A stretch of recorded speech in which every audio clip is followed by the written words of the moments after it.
আমরা সবাই শান্তির পক্ষে, ভারত আক্রমণকারী দেশ নয়।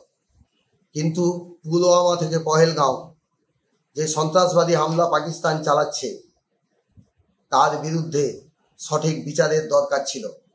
পাকিস্তানকে আরও আঘাত করার দরকার ছিল।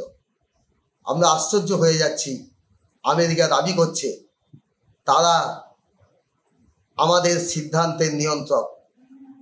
এটা আমাদের কাছে লজ্জা। 1971 সালে ভারত বাংলাদেশ যুদ্ধের সময় তখন ইন্দিরা গান্ধী পাকিস্তানের প্রেসিডেন্ট নিক্সনের মুখের উপর জবাব দিয়েছিলেন।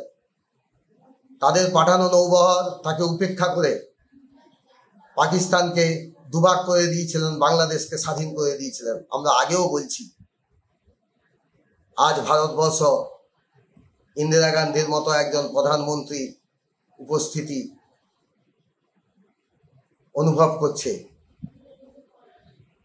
সবাই প্রধানমন্ত্রী হতে পারে, কিন্তু সবাই ইন্দিরা গান্ধী হতে পারে না। আমরা দাবি করছি আমেরিকার এই ঘোষণার পরে অবিলম্বে সংসদের বৈঠক ডাকা হোক এবং পরিস্থিতি ব্যাখ্যা করা হোক। জয় হিন্দ, বন্দে মাতরম, জয় ভারত। আরও খবরের আপডেট পেতে সাবস্ক্রাইব করুন আমাদের ইউটিউব চ্যানেলটি আর বেল আইকনে ক্লিক করুন নোটিফিকেশনস পেতে।